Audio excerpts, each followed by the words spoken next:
Jared and Chris, thanks for joining us today. This morning for me, tonight for you. Tell us where you're coming from. I'm just north of Atlanta, Georgia, so southeast U.S. I'm in Chattanooga, Tennessee. Awesome. And I'm still in Australia, so I win. You do. Guys, wanted to catch up with you because you seem to be both involved in many, many things. And maybe I'm just following the wrong things and I'm seeing you too often, but I'm sure other people are noticing this as well. And so because of your impact in the digital space, I wanted to have a chat with you, find out a little bit about what you guys do together, and hopefully we can find some gems that other people can apply in their ministry space at their church.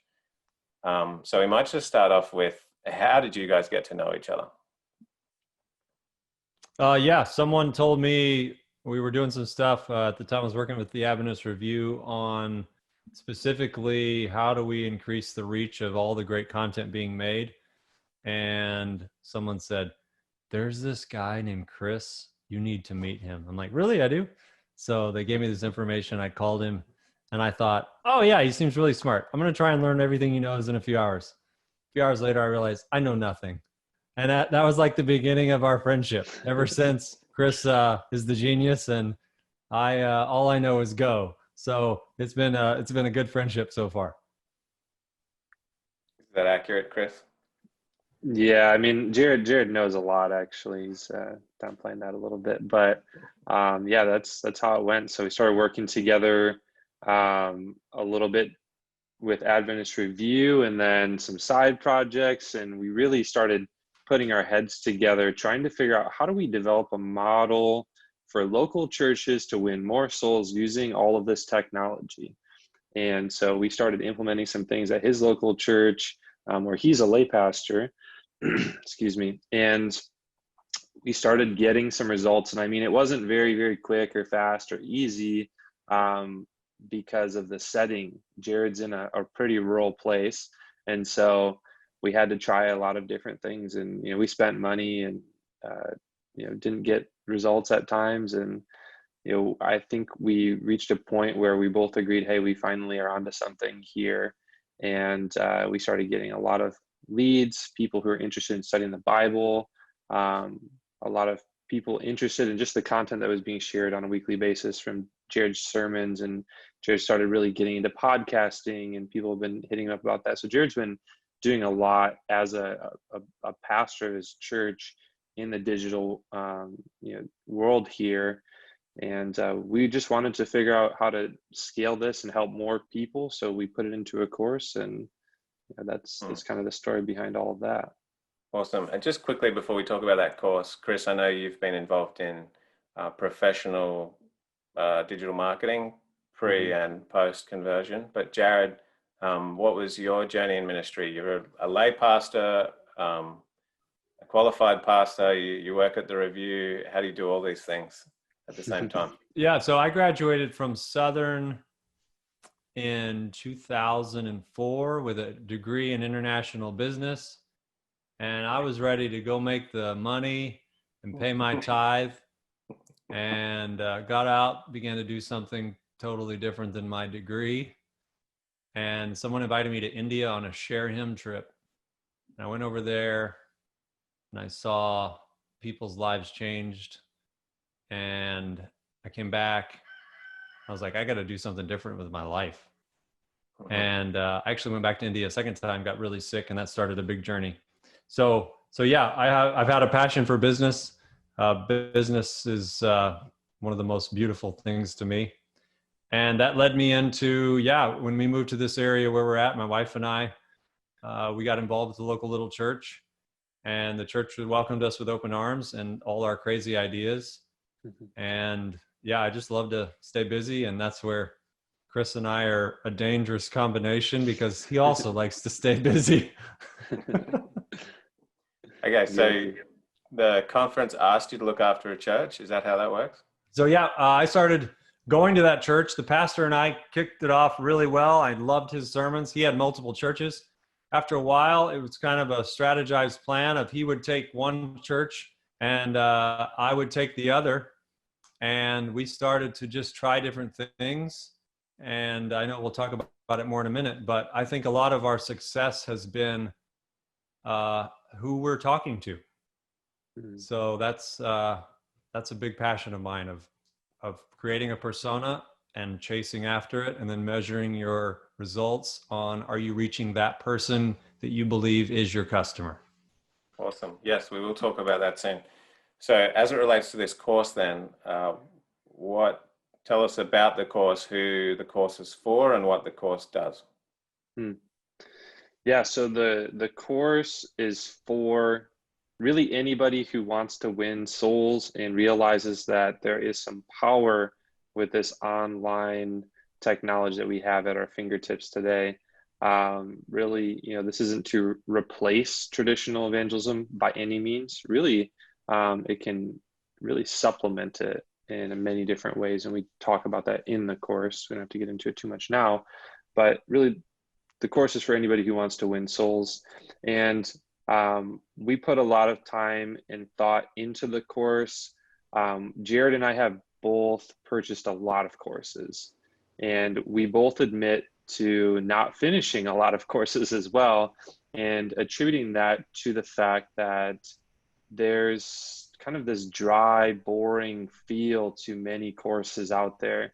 So Jared, and I'll just be honest with you, I was gonna just go all in with a screen share, not really put a lot of thought into it. And Jared's like, "Oh man, it's so boring." And he's like, "We got to make it funny. We got to make it interactive. People really need to engage with this." And so we put a lot of time on, maybe, putting in props and, different jokes and a lot of humor. And we just have a lot of fun together. So it's really interactive, and it's a course that we want people to actually get something out of and implement. So we want them to watch it all the way through and go out and do something. So that's why we made it interactive like that.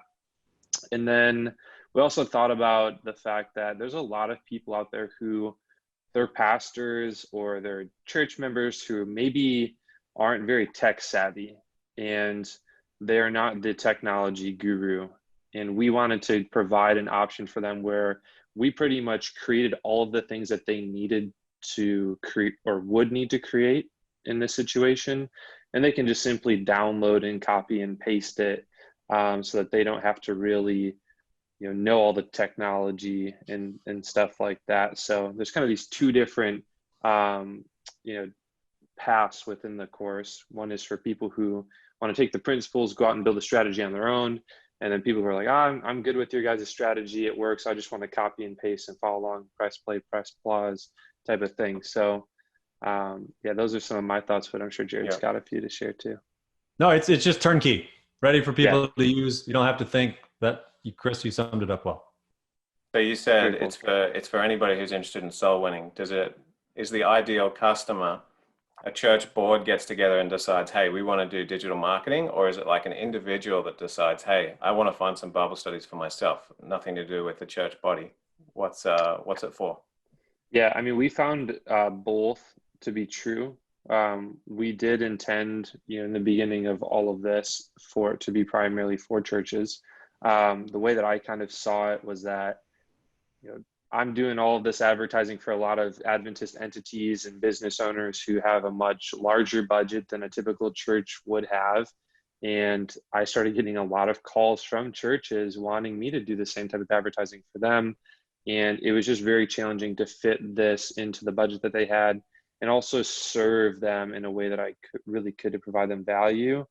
And so one of the most effective ways I believe that I could do that is by creating a course, because advertising is a long-term strategy. It's not a one-off type of situation. And we're noticing a lot of times in the church where I actually got off of the phone with a pastor right before this, and we had this exact conversation where the church will typically put money behind a campaign once or twice a year, whether it be through online or offline. But what we're really suggesting is following Christ's model as a church or as an individual, and doing online evangelism all year round, where you're building a relationship with people and then getting them to attend your seminars, your events, or things like that.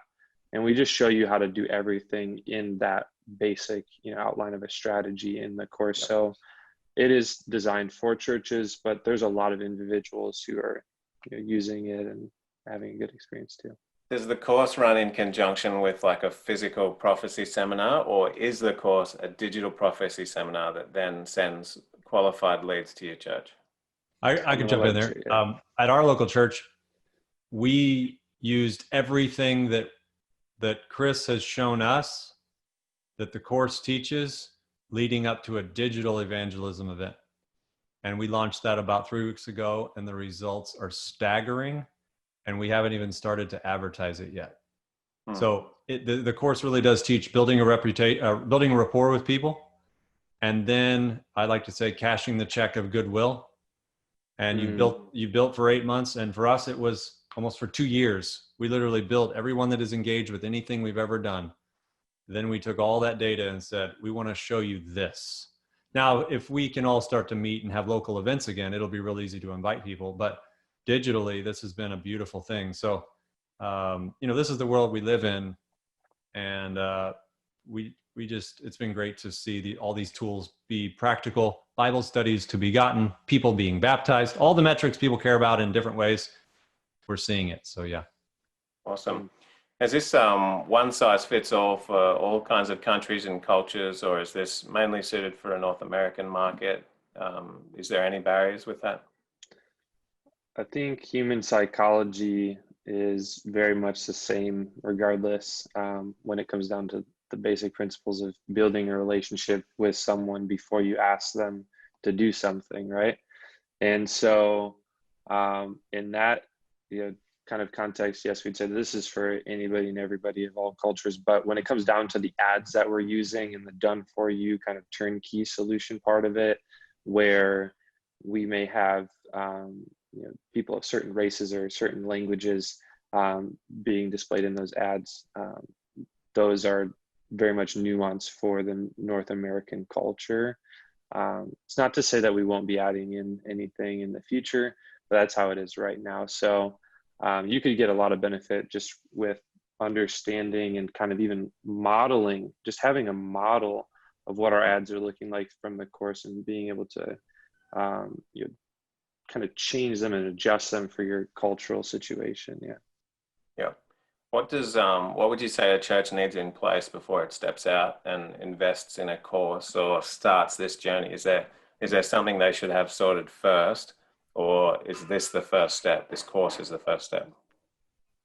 I'll take a crack at that. Before we did any ads, I mean, I joke we were like a voice in the wilderness, but we knew who we were talking to. And so I think that's a big component of it. We talk about it in the course, Chris, but who are you talking to? Who's your audience? So I would say it's very important for a church to identify. It can be 1, 2, 3 audiences, but also to be pretty specific who this is not for. Because as soon as you jump into the digital world, they're asking you in the targeting, who would you like to show this to? And unless you have a huge amount of money, you need to be pretty clear. If you have a young, boy, I got to be careful with what I say. But anyway, who you stage is who you'll attract. So let me say it like this. If you bring in a 75-year-old white dude from America, you're probably going to attract 75-year-old white dudes from America. Mm-hmm. So I'd say stage who you want to attract. And at our church, we were very clear, who do we want to attract?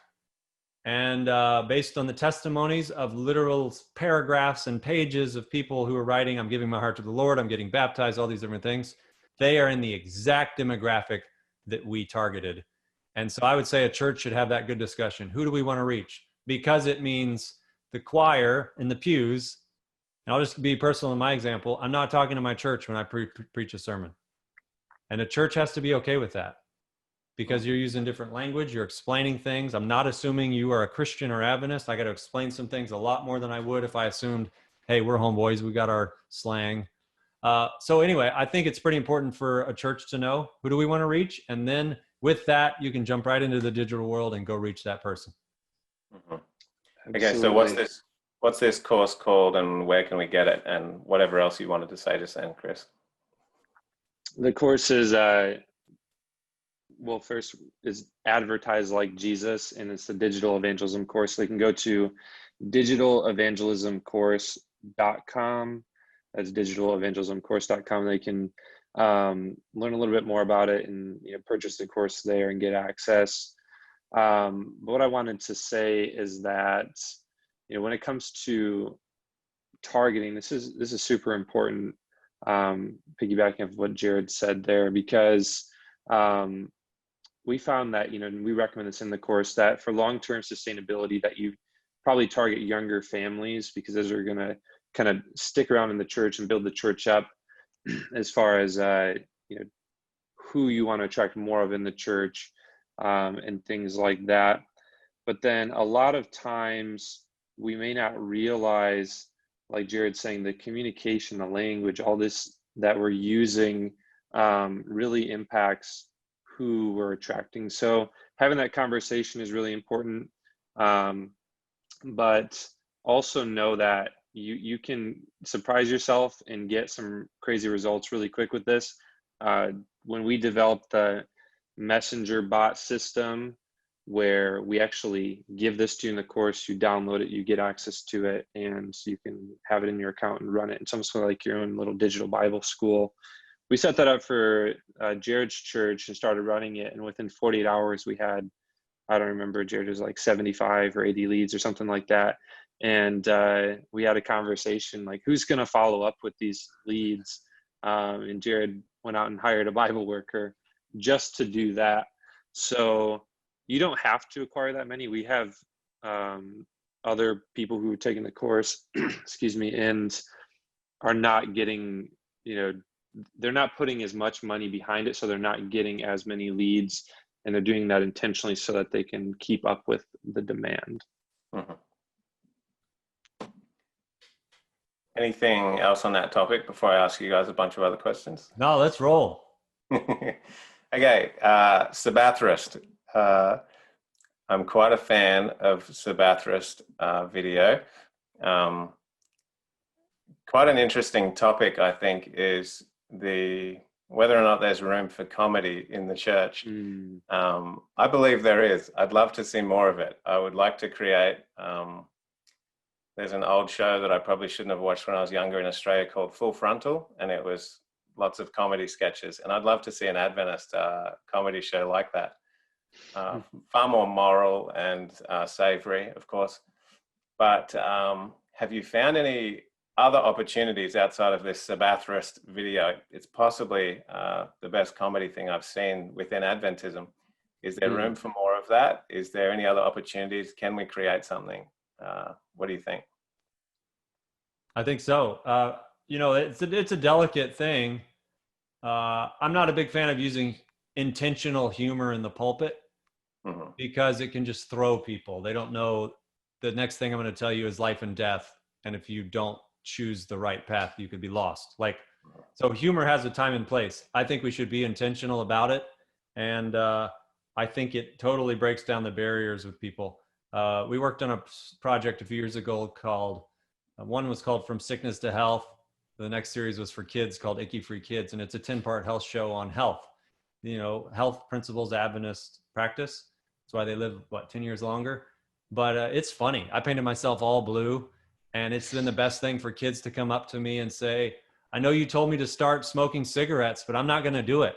And their parents are just so excited, because in the show, the character is just absolutely, kids, you need to eat more meat, more sugar, do all these bad things. And then the kids in the show have the comeuppance, and they tell me why I'm so wrong. Anyway, I think we can be so strategic with humor, and we should use it more often. Chris has been encouraging me. We got to write something about the mark of the beast and make it a comedy sketch. You can do that, and you'll notice a lot of our comedians in late night television use humor to then preach to the choir in a very serious way, and they are on a political movement. So we can do it. I don't believe in betraying the sacred trust we have, and that we do have a winning and a warning message to the world. But sometimes if people don't know you or like you, make them laugh, and then say, okay, this person's not crazy. All right, what do you have to tell me? So. Anything, Chris, or you agree with that? Yeah, I totally agree with it. I became an Adventist about a little bit over 4 years ago now. So I still kind of, am a little bit new, but I'm a little bit more seasoned as well. And so like some things I don't even get, like this, I said a vegetarian curse word that apparently is not good to say. And I didn't even realize it, it was purely And innocent. And I love the fact that you left that in the intro video for the course. It was special. Yeah. Just it's so I think humor is really good, but sometimes I may be unaware to which degree, we can be doing things. So I lean into Jared's wisdom. I agree that it should be used in more of an online space rather than the pulpit. I'm with you there. How have you seen the results? So I guess the Sabbathrist is, I guess it's more of a drug commercial. We don't allow drug commercials in Australia, but I could tell it's obviously a drug commercial. You're trying to prescribe something to someone, and that's why you've pronounced it strange. As an online campaign, as a sponsored ad for the Sabbath rest thing, which department is that? Is that ministerial department? It's the Geo Research Institute, and then inside of the Geo Research Institute, there's an initiative called Creation Sabbath, which is a 1-year event.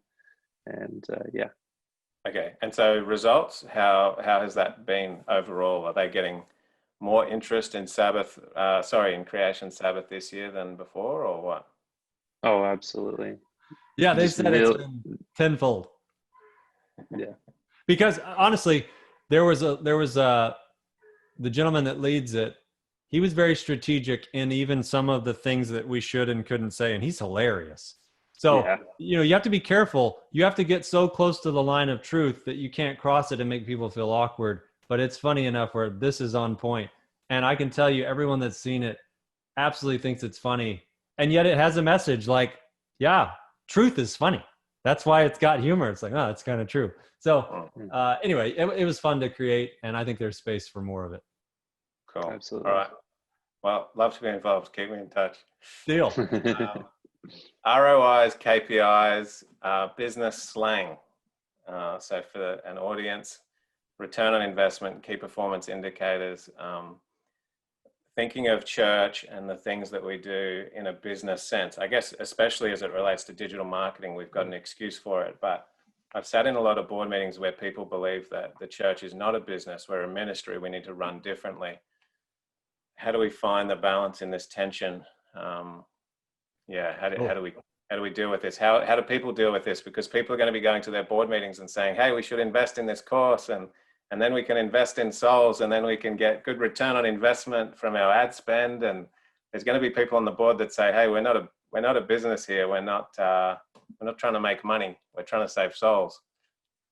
Yeah, great question. So for a movement that believes in something called the investigative judgment, the greatest moment of accountability in history, we run from holding each other accountable. And I would tell you that's pretty much the issue of people saying the statement, we're a ministry, not a business. Don't hold me accountable, because that means I'd have to be responsible for my decisions.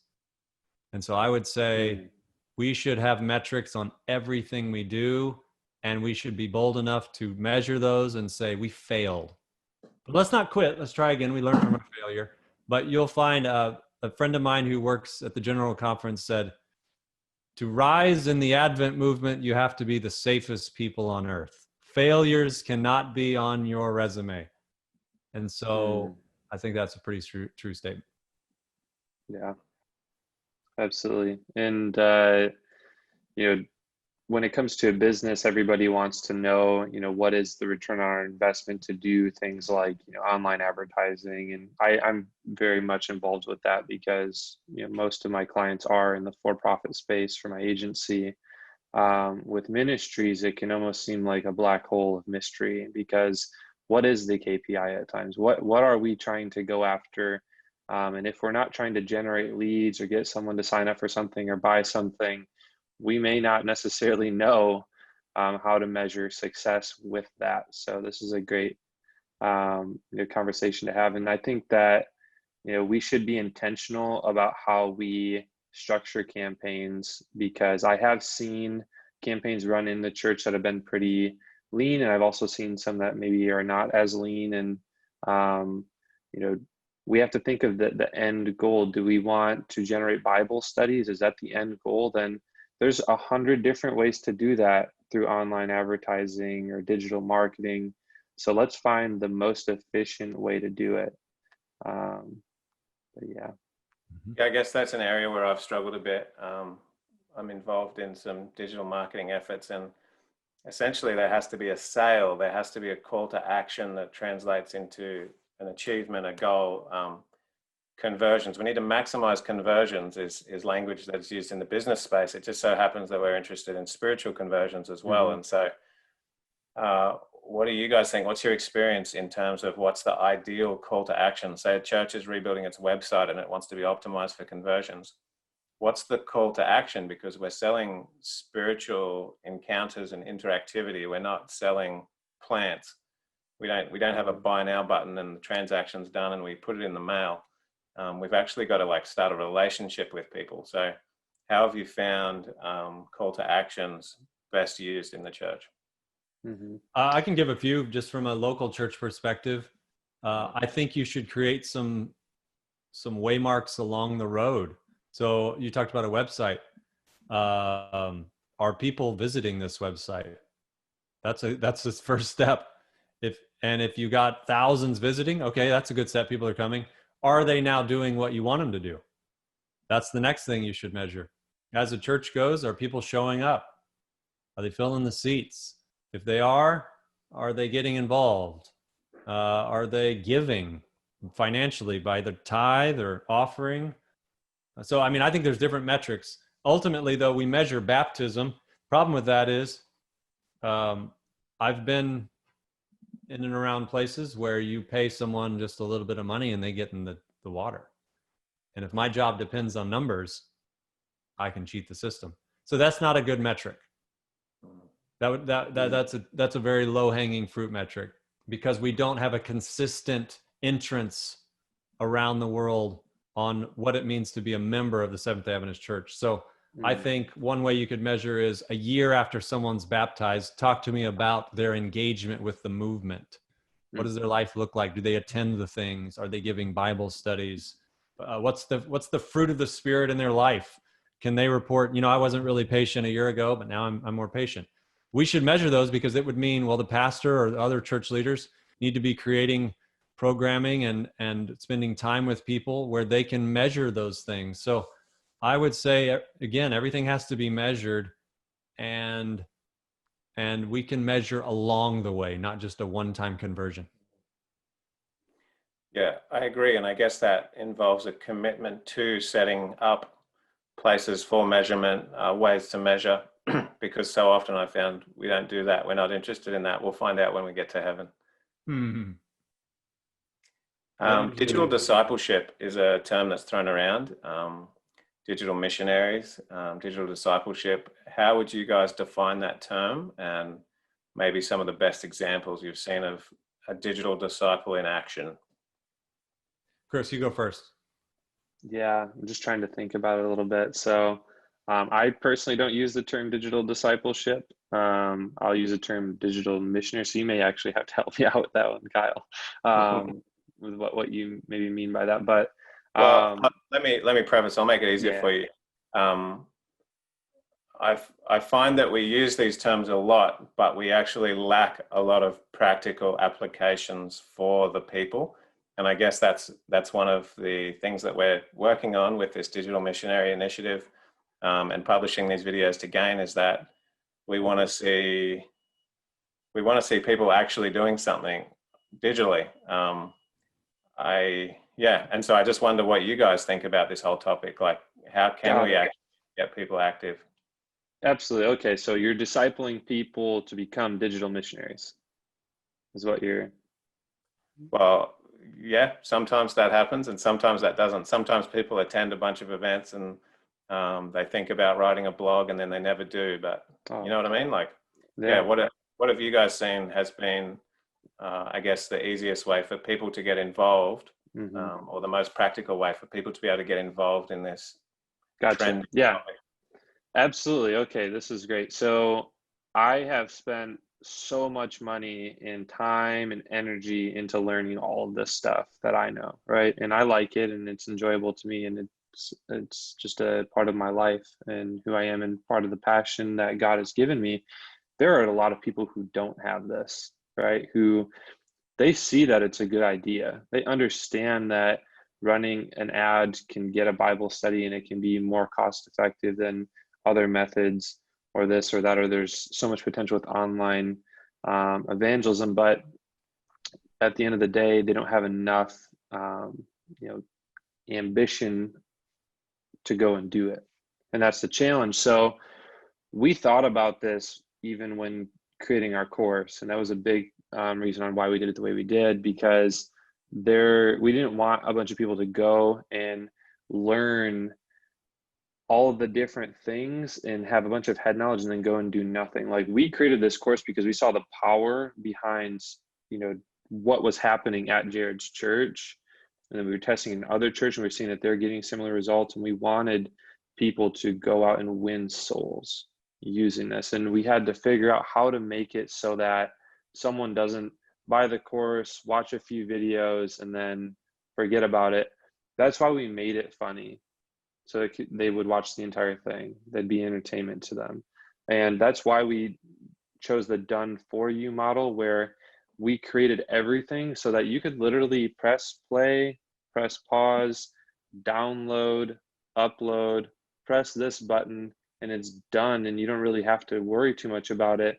You don't have to be super passionate about online or whatever. You can just see the vision, and then we've developed a model and a template that you can follow to go and do it. I think that for me is absolutely huge, because I was going around and I was speaking at different camp meetings on these subjects and teaching a lot of pastors on how to do this. And I would have these little, you know, mastermind sessions with pastors, and I just would see their eyes glaze over and get so bored as I'm talking about how the algorithm on Facebook works and how to do, you know, data stacking to optimize your conversions and all these different, you know, things where people don't care. And we had to figure out how to get that same person to just go and click a few buttons so that they can have some people go and study the Bible. That's all it really, I mean, that's really it. At the end of the day, we just want people to come into your church and fall in love with Jesus and study and, you know, get prayed with. Like, that's all we're really trying to do here. The technology and the how-to is just kind of, you know, the vehicle, and we want to make that vehicle as easy for you to use as possible. Sales funnels. I want to talk about sales funnels for a second. Maybe you can explain to us what a sales funnel would look like for a local church, whether or not they're necessary. Have you guys used sales funnels for your local church? How would somebody wrap their head around a sales funnel in the context of a local church? Yeah, so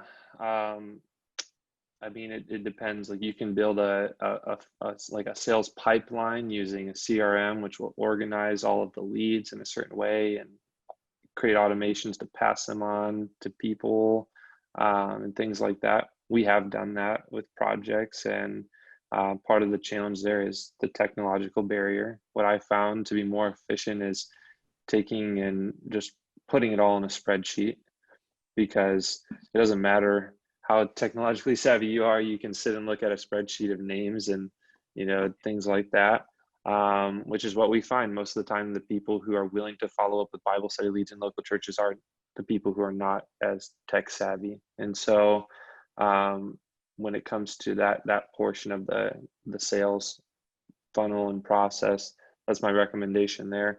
With the kind of, you know, nurturing and entering point, what we're doing there and what we've figured out is that if you use like messenger bots with Facebook ads, your cost per acquisition, your cost to generate a lead is much lower than sending them to a landing page and then an email sequence and things like that. Yeah. So we use messenger bots for that reason. And we'll basically, our sales funnel with a messenger bot goes something along the lines where someone will see an ad on Facebook, they'll click the button, they'll get a message immediately from messenger bot, and that message will have a PDF version of a Bible study. 24 hours later, they'll get another one, and that'll happen 7 times. And along the way, they're getting tracked and tagged. And we have a Bible worker who's going in and following up with the person all along the way. So there's many different ways to create a sales funnel. This is the one that we've created that has been the most efficient for us. But yeah. And Kyle, I'll take the philosophy route, which is a sales funnel, to anyone who doesn't know, is down here at the bottom of the funnel. These people are basically like, you Adventists have got the secret sauce. Where have you been my whole life? I'm in. The people at the top are like, what are you guys doing over there? Does God even exist? I would tell you where we've found our success in the stuff we've been trying is, it's kind of like, I'm assuming they had pyramid schemes down in Australia, or at least something like it. But if you've ever been in a multi-level marketing or any of those things, you notice the meetings are always for the new guy. Hey, new guy, this is what we're about. And everybody down here is like, yay, isn't this amazing? New guy. And in turn, they are flourishing. People love to be there, and they're always growing. But church, for some reason, we get the temptation. I think it's Andy Stanley. I heard him say this one time, and I thought it's brilliant. He said, the temptation is talking to the choir. Fight the temptation. And I can say Chris and I have done it as best as we can. It's been a blessing with my local church. We're not talking to the choir. And here's the cool thing. If you're talking to these individuals who are just peeking in and interested, the choir loves it because they can go tell anyone they know, hey, come peek into the top of the funnel, even though they know they're at the bottom. So I would just say on a philosophy standpoint, go after people that don't know anything we know, which makes you of necessity frame our message in an entirely different way, using entirely different words. And it makes the saints feel like we've got dynamite and the whole world needs to come look at it. Tell me, thank you for your thoughts, guys. Tell me what, to sort of finish up, what big dreams and goals that you have for the future of Adventists and media, Adventists and the internet? Is there something that you'd really love to see? It just seems out of reach for now, maybe, and you've just put it to the back of your mind, or are you currently pursuing one of these big, in Australia, we call them big, hairy, audacious goals. My ministerial director liked to coin it like that. So do you guys have any big, hairy, audacious goals for the Adventists and the internet? Or are you already achieving all of your dreams? Chris, you go, then I'm going to grab a book.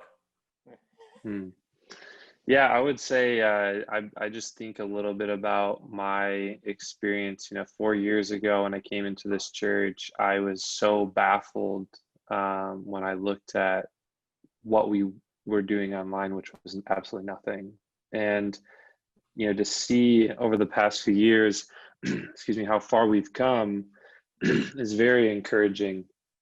So I would say my big dream is just to see more involvement. I want to see more churches and people involved. And I think that right now with the coronavirus and the quarantine and this and that, more people are waking up to the potential because they have to.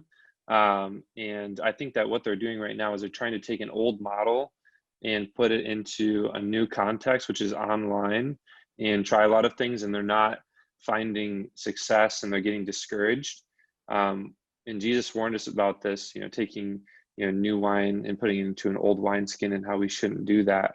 So I want to encourage people just to get creative and try many different things, because there is success in this, and we're going to save a lot more money, and we're going to win a lot more souls. So we need more digital missionaries, people who are going to take this seriously and dedicate their life to it, so that we can reach more people for the gospel. Yeah, I would say, just to tag onto that idea, there's a reason God wants to decentralize outreach. It's because there's that 26-year-old Japanese female whether she likes it or not, whether she believes it or not, she is extremely influential with 20 to 30-year-old Japanese females, and obviously a potentially broader context. But I think people identify with who they're seeing. And so I think hopefully many people will take hold of this and say, what can we do in our context? Who are we going to reach? But the most exciting thing for me is I felt like the only thing Adventism has to offer the world that no one else can is we understand how the story began and how it ends. So we put together this book and a 10-part video series that's called Love and War. And I'll show it a little more slowly, but basically reframed the entire story of what we know. How did this thing begin? Why did it begin? How did it come to earth? Because the Bible is so unique, it doesn't start with the first part of the story. You have to dig 25% into it to start to figure out, oh, this Lucifer character, oh, he started the war. And then how does it all end? I think, I don't just think, I'm not even gonna use the testimonies I'm banking by the day since we launched this series of people saying, I've never heard this story before. I've never heard that this is how it really could have gone down. It makes so much sense. We actually wrote it using much of like science fiction like language. And I am stoked to see it working exactly like we'd hoped, telling people a story they've never heard, yet deep in their soul, they resonate with, that's it. That's the story. And oh man. So to me, here's the part where I think everybody else can get excited. We're getting so many leads, it's not even funny. And I'm hoping people will connect with us so that we can hand those individuals off who we're doing the Bible studies with. After they watch it, they're like, I'm sold. My appeal at the end is, but this is true. You should probably ask some more questions. And those people we're following up with, they're studying. And now we need people to hand them to nurture them, to become their friends, go to lunch with them in Egypt and Cairo and wherever else the Lord's bringing them in. So that's what I'm stoked about. Awesome. Do you guys have a Facebook group or a page where people can reach out to you if they've got any more questions about any of this?